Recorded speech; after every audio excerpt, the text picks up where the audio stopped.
All right, good evening, and thanks for joining us. I have with me an Indiana author, Sarah Gerkensmeyer, and she's with us to talk about fairy tale lessons in craft tonight. Of course, this is in relation to our summer reading program that we have this year going on.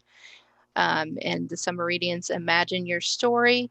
We still have it continuing, so you can still join in. All you need to do is read 6 books and then submit your reading log. It does end next week on the 14th, but you can still participate in it. But the summer reading theme is about legends, folk tales, fairy tales. So I was lucky enough to receive a grant from Indiana Humanities to bring out Sarah so she can speak with us. And unfortunately, because of our events that we have going on right now, we've had to switch it to virtual. So I'm glad Sarah could still join us for this. It's a different process, but I think it's going to be great. Um, so I wanted to mention because I know that Sarah is going to talk about, about the explore the darkness and the intensity of the um, old fairy tales, and mention that for one of our book clubs, we read Grimm's fairy tales. Oh, And great. of course, I like the Cinderella one, but it is not the kid version. That's It is definitely not. So I am interested and definitely in to hear what you have to say, and relating that to um, the influence it's had in our culture and what's we have nowadays. So I'm going to have go ahead and have you take over. great. Well, thank you so much, Candace, and thank you to the library for having me out virtually. And I know this is live streaming right now, and it's also going to be recorded. So some of you might be watching it right now. And for those of you who are, please feel free to submit any questions or comments, and I have help. People can pass those along to me. Um, Also, there are going to be some writing exercises incorporated into this tonight. So for those of you, whether you're watching it live or watching it later, that'll be a great time to press pause and then take 5 or 10 minutes to really work through the exercise and think about it and create something before you push play again. And I go on with the next instructions. So thanks for sticking with me through that. So I am Sarah Gerkensmeyer. I'm a fiction writer and a teacher, and my book is called What You Are Now Enjoying. I'll try to show it. I don't know if it's very light, but it's a collection of short stories, What You Are Now Enjoying. And I haven't really I didn't really become interested in fairy tales in the last few years after this book was published, and I'll tell you a little bit about that as I go on. So, first, this is an excerpt from a poem by James Merrill, fed up so long and variously by our age's fancy narrative concoctions. I yearned for the kind of unseasoned telling found in legends, fairy tales, a tone licked clean over the centuries by mild old tongues. And you'll hear me come back to that phrase a lot tonight, tone licked clean. When we talk about not just the darkness of fairy tales, but also in an odd way, just how simple they are too, and straightforward. So one thing I think a lot about now that I've finally really noticed fairy tales as an adult is how they're everywhere, and they influence a lot of our present day culture and a lot of popular culture. If you think about the Harry Potter empire, all that magical thinking, so many TV shows, both past and present, that incorporate fairy tale either directly or indirectly. Things like Game of Thrones, the musical Wicked, all those vampire shows. I feel like that's pulling a lot from the darkness of fairy tale and the magic of fairy tale as well. And so it's interesting to think, are we obsessed with fairy tales right now a little more than usual? And why might that be? Could it be there's a sense of uncertainty in our world? you know, I feel like we kind of go through phases where we become obsessed with things that really help us think about the unknown and the dark and the uncertain. And maybe we're in one of those phases right now. So to get us started with your own writing tonight, I want you to start to write a scene in which two people are involved in a very tense and explosive conversation. And you're going to return to this same scene throughout the entire time that I'm with you. And I really want you to let the tension and drama really build each time you return to this scene. Just let everything out and don't hold back. So again, if you're watching right now, it's a great time to pause it and spend about 5 minutes to start that scene. And then you can unpause and I'll be here with you to tell you what to do next. So why fairy tales for me personally? I didn't really grow up with a ton of them. I mean, I was familiar with the Disney fairy tales like most kids were. But it wasn't until I published my book and other people started to read it that I started to think about fairy tales more directly as a writer. There was a review of my book in the Colorado Review, and the woman referenced my stories as fractured fairy tales, which was news to me. I never thought of my work as fairy tales. And in that review, she really focused on how my stories challenge this sense of easy Disney happily ever after for women especially, which I think that's great. And I really like thinking about that. But I became more interested in the original fairy tales themselves and less of the Disney fairy tales. And so I kind of consider myself a little bit kind of like a baby scholar in reverse when it comes to fairy tale. My work's been associated with it. So I now want to dig into it and try to understand it as a scholar as well. So it's interesting to think about what we remember or think about or know about fairy tales, what comes to the top of our heads. Some of the things that I often talk about when I'm with people in person and we're able to discuss this, things come up like there's often 3 sisters, and for some reason the older 2 are often really evil or really ugly. There's an obsession with shoes, right? With glass slippers. Always lots of dark woods, of course, lots of nature, often a dead parent. And we also often see the difference between the royal class or the upper class and commoners when we're looking at fairy tale.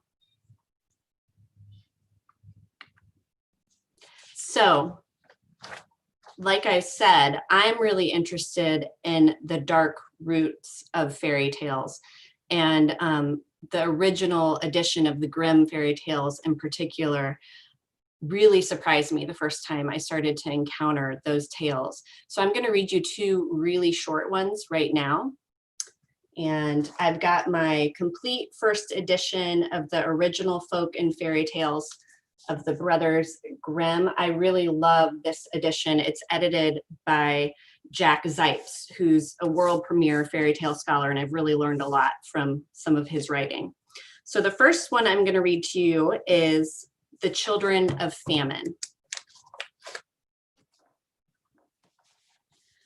Once upon a time, there was a woman with 2 daughters, and they had become so poor that they no longer had even a piece of bread to put in their mouths.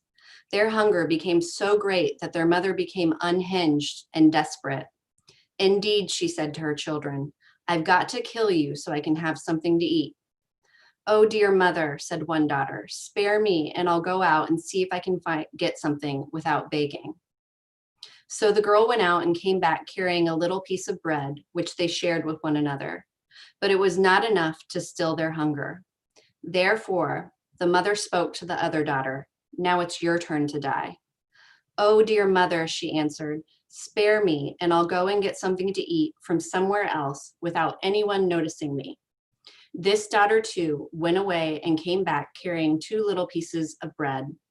They shared it with one another, but it was not enough to still their hunger. Therefore, when a few hours had gone by, their mother said to them once more, You've got to die or else we'll waste away. Dear mother, they responded, we'll lie down and sleep, and we won't get up again until the judgment day arrives. So they lay down and fell into a deep sleep, and no one could wake them from it. Meanwhile, their mother departed, and nobody knows where she went. So again, that's not the Disney World version that I grew up with, or the books that I had when I was little with beautiful pastel illustrations of beautiful princesses. A lot of these tales in the original edition are just super short, 1 or 2 paragraphs long, super morbid, super dark, super confusing, and often just kind of leave you hanging in that sense of darkness and despair. Another short one is called The Stubborn Child. This one's just 1 paragraph long. Once upon a time, there was a stubborn child who never did what his mother told him to do. Therefore, the dear Lord did not look kindly upon him, and he became sick. No doctor could cure him, and in a short time, he lay on his deathbed. When he was being lowered into his grave and was covered over with dirt, one of his little arms suddenly emerged and reached up into the air. They pushed it back down and covered the dirt with fresh dirt, but that didn't help. The little arm kept popping out, so the child's mother had to go to the grave herself and smack the little arm with a switch. After she did that, the arm withdrew, and then, for the first time, the child had peace beneath the earth. So could you imagine tripping upon that as a child and reading that? I was just stunned when I first started reading those as an adult, and I can't remember, or I can't imagine what that would be like to read as a child. So some background on fairy tales and what I've dug up on the roots of fairy tales.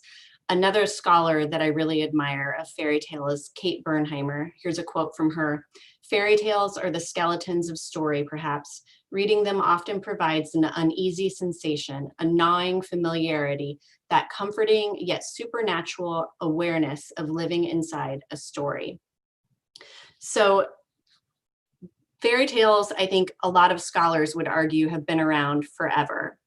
And Tolkien said, speaking of the history of stories, and especially fairy stories, we may say that the pot of soup, the cauldron of story, has always been boiling. Recently, the 200th anniversary of Jacob and Wilhelm Grimm's edition of fairy tales was celebrated. The first edition was in 1812. And many people today don't know the extent that those tales really changed over the next 7 editions. Initially, the book was pretty much for adults, and the Grimms felt that the most natural and pure forms of culture were located in stories of the past, and we had to hear those stories from the past in order to learn from them as adults. It was kind of like an educational manual for basic values within their communities.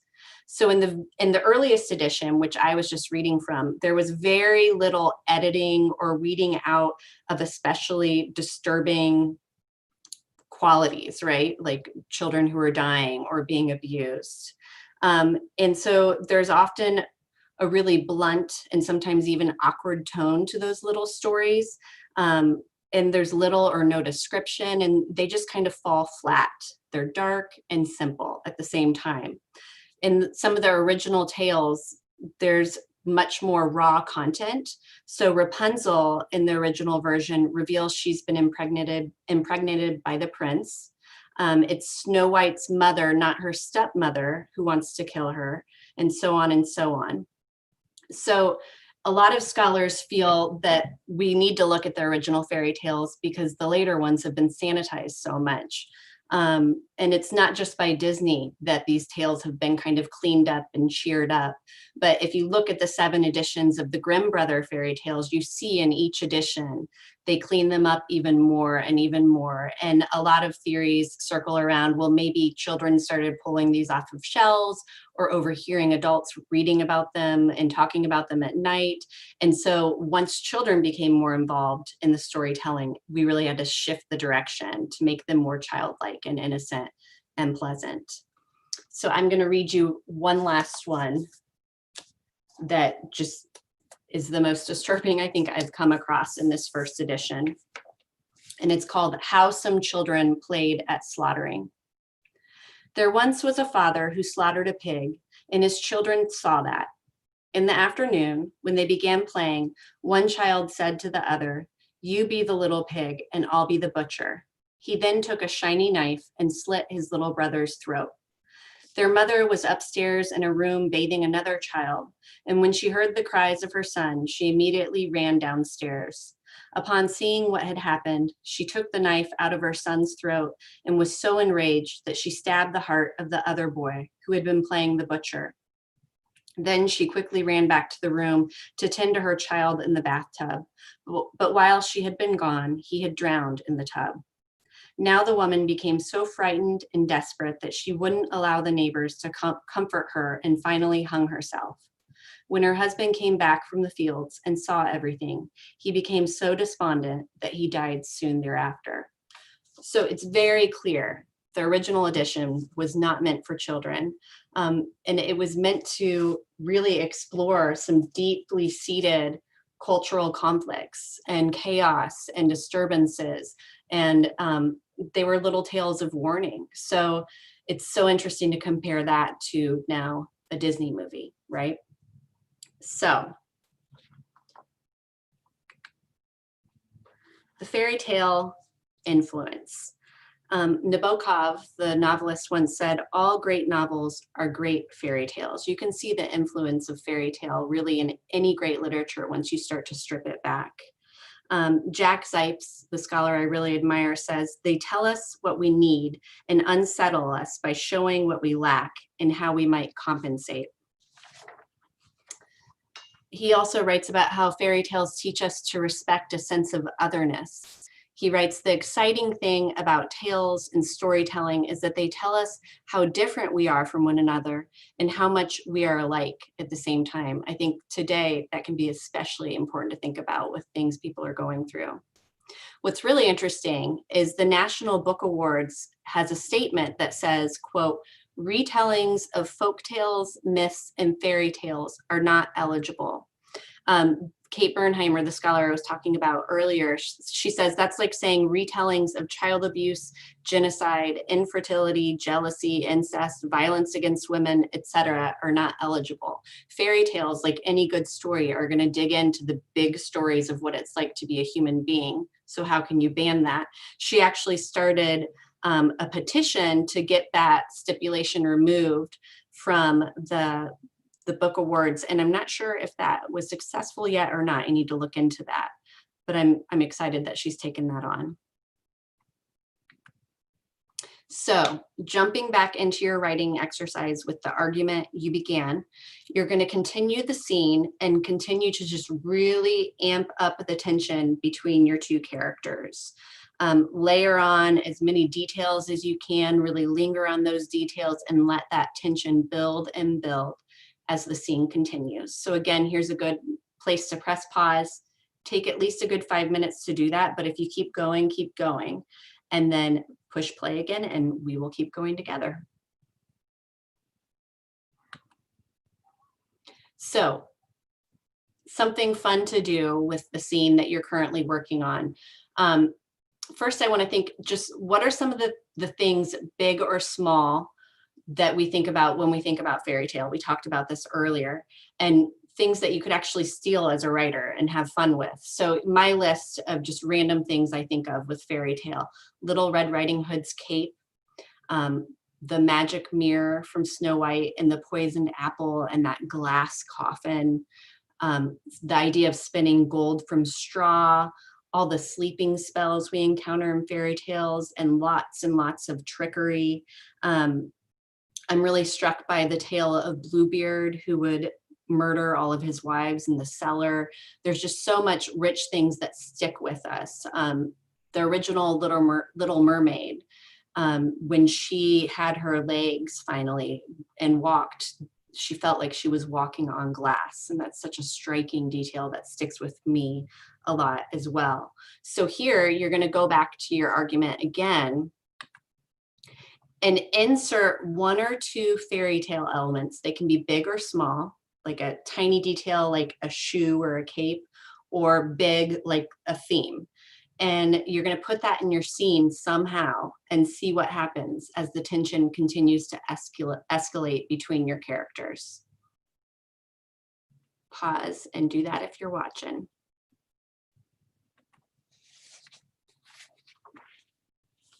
So this is where I really get excited thinking about fairy tale, and it's this idea of craft and how flat the delivery, simple and just to the point, the delivery of fairy tale is, and how I can think about that in my own writing and in the writing of other authors that I admire. And it doesn't matter how much brutality or even magic is involved in a fairy tale, it's still going to be told in this simple and direct, matter of fact way. Kate Bernheimer, who I've been mentioning, she's an editor and an author, and she talks about the fairy way of reading or being when it comes to fairy tale, and how you can really find a fairy tale in any story. She says, I can find not only the influence of fairy tales, but how fairy tales have given the narrative shape. So one of my favorite essays by her is called Fairy Tale is Form. Form is fairy tale. It's very easy to find online. And she breaks down fairy tale as writing craft, as lessons in writing that any writer can apply to any genre. It's really fun to think about and check out. Philip Pullman is the author of his Dark Materials trilogy, and he also edited an edition of the Brothers Grimm fairy tales that I really admire. And when he was putting that edition together, he talked about how important it was to produce a version that was as clear as water, just simple, matter of fact, and to the point, with simple language, simple imagery. He used that phrase from the Merrill poem, "A tone licked clean." And both authors just talk about the flatness of a character in a fairy tale, how it's often an underdeveloped character. It's more like a silhouette of a character. A lot of abstract, open language, just simple language. The princess is beautiful. That's the only detail we get. The forest is dark. That's the only detail we get. And how fairy tales really push us forward from moment to moment and scene to scene. And then they don't stop to think, why are all these crazy things happening? They just let all the events pile up until the very end of the tale. Another really cool thing about fairy tales is this idea of normalized magic. No matter how out there and wild the magic might seem to us, the readers, within the world of the story, it's normal, like anything else in life, and just handed to us as a simple thing. One of my favorite writers is Raymond Carver, and he's very much a realist writer. He writes about ordinary people. They're often kind of down and out, and there's nothing magic in his writing at all, right? It's just very ordinary and of this world and everyday. And I was at a conference where Kate Bernheimer actually argued that Raymond Carver is a fairy tale writer, and that just really struck me as strange. But then she talked about how a lot of fabulous writers who deal with magic in their writing and the idea of the fantastic really look up to him as an influence. Like Amy Bender is a short story writer who writes a lot of fantastical out there stuff. George Saunders as well. They cite him as a huge influence. So I'm going to read you a short story. It's very short, by Raymond Carver. And we can think about how might that be like fairy tale. It's called Little Things. Early that day, the weather turned and the snow was melting into dirty water. Streaks of it ran down from the little shoulder-high window that faced the backyard. Cars slushed by on the street outside, where it was getting dark. But it was getting dark on the inside, too. He was in the bedroom, pushing clothes into a suitcase when she came to the door. "I'm glad you're leaving. I'm glad you're leaving," she said. "Do you hear?" He kept on putting his things into the suitcase. "Son of a bitch, I'm so glad you're leaving." She began to cry. "You can't even look at me in the face, can you?" Then she noticed the baby's picture on the bed and picked it up. He looked at her and she wiped her eyes and stared at him before turning and going back to the living room. "Bring that back," he said. "Just get your things and get out," she said. He did not answer. He fastened the suitcase, put on his coat, looked around the bedroom before turning off the light. Then he went out to the living room. She stood in the doorway of the little kitchen, holding the baby. "I want the baby," he said. "Are you crazy?" "No, but I want the baby. I'll get someone to come by for his things." "You're not touching this baby," she said. The baby had begun to cry, and she uncovered the blanket from around his head. Oh, oh, she said, looking at the baby. He moved toward her. For God's sake, she said. She took a step back into the kitchen. I want the baby. Get out of here. She turned and tried to hold the baby over in a corner behind the stove. But he came up. He reached across the stove and tightened his hands on the baby. Let go of him, he said. Get away, she cried. The baby was red-faced and screaming. In the scuffle, they knocked down a flower pot that hung behind the stove. He crowded her into the wall then, trying to break her grip. He held on to the baby and pushed with all his weight. Let go of him, he said. Don't, she said. You're hurting the baby, she said. I'm not hurting the baby, he said. The kitchen window gave no light. In the near dark, he worked on her fisted fingers with one hand, and with the other hand, he gripped the screaming baby up under an arm near the shoulder. She felt her fingers being forced open. She felt the baby going from her. No, she screamed, just as her hands came loose. She would have it, this baby. She grabbed for the baby's other arm. She caught the baby around the wrist and leaned back, but he wouldn't let go. He felt the baby slipping out of his hands and pulled back very hard. In this manner, the issue was decided. So that's a heavy one. Sorry, it's very short, but very heavy. And once I started to think about fairy tale and the original tales more seriously, I realized that authors like Raymond Carver, who I never would have thought of as fantastical or magical, really do tap into the craft of fairy tale and that simplicity. When we're dealing with something heavy and dark, what happens if we deliver that heaviness in a very matter-of-fact tone? And I think in this case, it's very disturbing, more disturbing than if the language were different. There's the flat tone, even during a crisis. We get that in a fairy tale. His characters are often nameless and faceless and don't have very many details given to them, just like characters in a fairy tale. So we focus more on the action itself, the what next, the what next, the what next. And I think that kind of staccato rhythm creates a disturbing quality in fairy tales and in stories like this. So there's Raymond Carver for you. So for our own writing, what could we think about in terms of a tone licked clean? Here's an Italo Calvino quote. He was an Italian writer who ended up curating a collection of Italian folk tales and really thinking about the craft and form of folk tales as well. If during a certain period of my career, I was attracted to folk tales and fairy tales, this was not the result of loyalty to an ethnic tradition, nor the result of nostalgia for things I read as a child. It was rather because of my interest in style and structure, in the economy, rhythm, and hard logic with which they are told.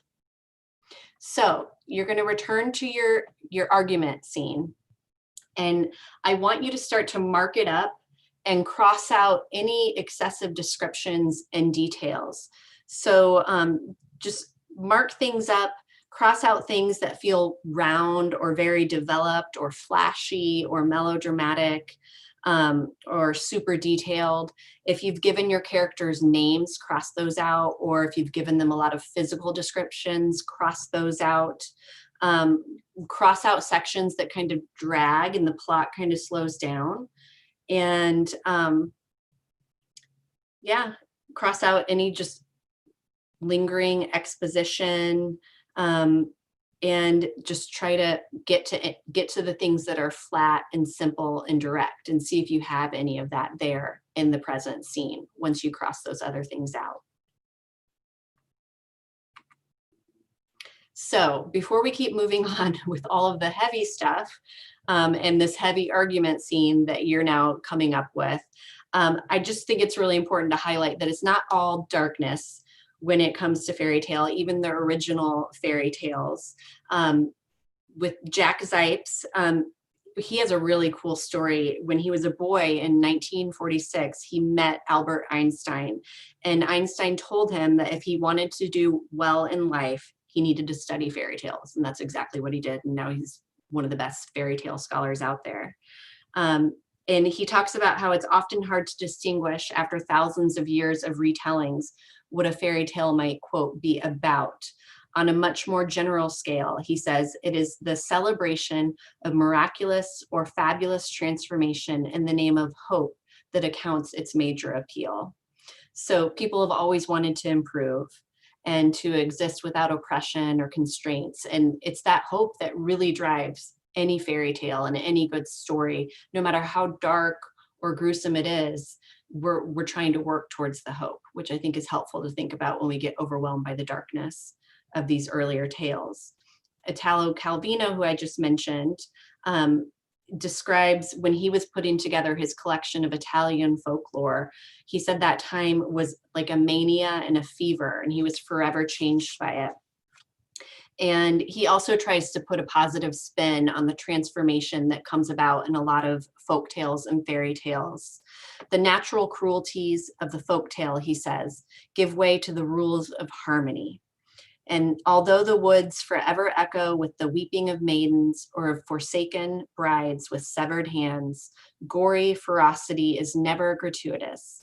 The narrative does not dwell on the torment of the victim, not even under the pretense of pity, but moves swiftly into a healing solution. So again, not all darkness. And to show that, I've pulled one of the original Grimm tales from the first edition. It's called Sunflower. A young princess was called Sunflower because she was white like snow and was born during the winter. One day, her mother became sick, and the princess went out to pluck herbs that might heal her. As she went by a big tree, a swarm of bees flew out and covered her entire body from head to foot, but they didn't sting or hurt her. Instead, they carried honey to her lips, and her entire body glowed through and through with beauty. So again, we have that theme of, there's pain in a family, there's illness, there's something dark. But here, this little tale just focuses on a moment of relief and healing and comfort. And I love tripping upon the little ones like this that just kind of become a really strong, piercing ray of light through those other stories that just stay in the really dark material. All right. So finally, returning to this argument scene that you've been thinking about and working on, and thinking about all of our lessons in flatness that we were talking about tonight, I want you to try to rewrite your scene in a similar flat manner, licking it clean, of excessive lyricism, description, tangent, complex emotion, etc. Just try to be as direct, simple, and matter of fact as possible. Keep that rich, intense tension between your characters. That's still there. They're still arguing. But the way you tell it, the way you describe that argument just needs to be as elementary and direct and matter of fact as possible. And see what happens with that. So I hope all of you are going to come away from this with some really interesting new ways to think about fairy tale, not just as a reader and as a human, because all humans are really deeply affected by stories, but also however you are as a creative person, whether it's writing or some other kind of art. I think it can be really helpful to think about, especially when you're tackling something that feels very intense and big and dark. What might happen if you portray that darkness or that intensity in a more stripped down, licked clean manner? And it's fun to play with. I like to talk to my writing students a lot too, that this can be a tool to use sparingly. So maybe you are writing a story and it's super lyrical and the language is just lush and descriptive and so many amazing adjectives, and that's great, keep it. But what happens if you choose one tiny moment, and probably a particularly really intense moment, to strip that flashiness away? What's going to happen when the reader's attention is just really shaken by that? So it's a tool that's fun to think about, not just with your writing or your creative work in general, but to use it in those smaller moments where you want to really shift the reader's attention or the viewer's attention. So that's my presentation. I'm really sad that I can't be with you physically as you're working on those writing exercises, because it's always fun to share those with each other and kind of hear them and talk about them. But for those of you who are watching now, I'm happy to answer any questions that you might have. If not, I hope for those of you who are viewing this later that you just take as much time as possible with the writing exercises and see where it takes you, because it could be surprising and unique. Yeah, so thank you, Sarah, for Yeah. presenting tonight. So if you do have some questions, I mean, you can post or comment on our Facebook post for this Good. event, or through YouTube. YouTube does have a live chat there, and we'll see it. And if not, if you just came in during half of this presentation, you can always rewatch it and then send the comment, post the comment on either of those spots, and I can make sure Sarah gets it and we can get you a response back. But thanks for joining us. I loved all the Grimm's Brothers Grimm fairy tales that you shared. I know they're different take, and Yeah. I was definitely amazed. I don't think this is the first year I've ever actually read any of the Brothers Grimm, and I've heard, of course, Hmm. about the books, but um, I just never. I don't know why. I just never read it.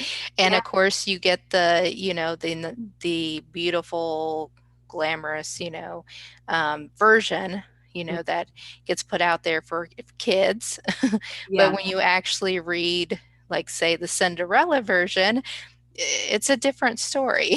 Yeah, it It's a is. little bit darker, so. Um, but I think that's really interesting too, Yeah. to get that take on it. So. Yeah, and it's interesting to think about why it was glossed over, that darkness, and how it was glossed over. And it's definitely not pleasant to just go back to those original tales and try to read them for entertainment, right? But Yeah. I think it does help us focus on the the brighter side that I tried to talk about, with this idea of, if we do want to write about something hopeful and something redemptive, we really sometimes can't gloss over the dark part in order to get to that really authentic sense of hope.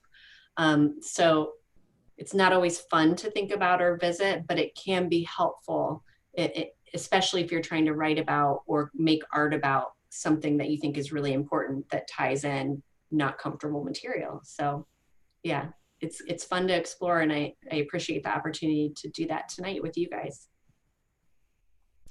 Yeah, and we appreciated having you present this way. It's all a unique, different, Yeah. different way that we're having to try this time around to still have presentations. Yes. So I was grateful that we were able to still do it Yeah. and maybe reach some other viewers too. Yes, and I want to reiterate your point about, even after the fact, if it's weeks later, if somebody comes across this presentation, please don't hesitate to reach out with questions or comments. And I know that the library will contact me, and I'll be happy to engage in those conversations, because I miss that aspect of being with people in the real world. And so I definitely encourage those questions or comments at any time. Yep. Yep, we will definitely pass those on to you. Great. And then talking about all those great books that you shared with us, I will definitely want to purchase Sarah's book to have here so everyone can check it out. And then if you are interested now in reading about the Brothers Grimm, we actually have the same book that Sarah shared. And then we have another one too. Good. So yeah, we definitely have those here. And I know Hoopla and Libby, which are reading platforms that you can borrow ebooks and audiobooks and stuff from. I know they have them on there. Oh, great. So yes, yeah, you can definitely check those out. All right. Well, thanks for joining us this evening. Thanks for hosting me. Yeah. And for our viewers, make sure to check our Facebook page. Keep watching, our YouTube page. We always have some recordings, cooking that we share, some book reviews, and we'll continue with these presentations too. So, That's awesome. all right. Have a great night, everybody, and watch something light on TV tonight if you're watching this live. Always lighten it up after you look at those fairy tales. Yes. All right.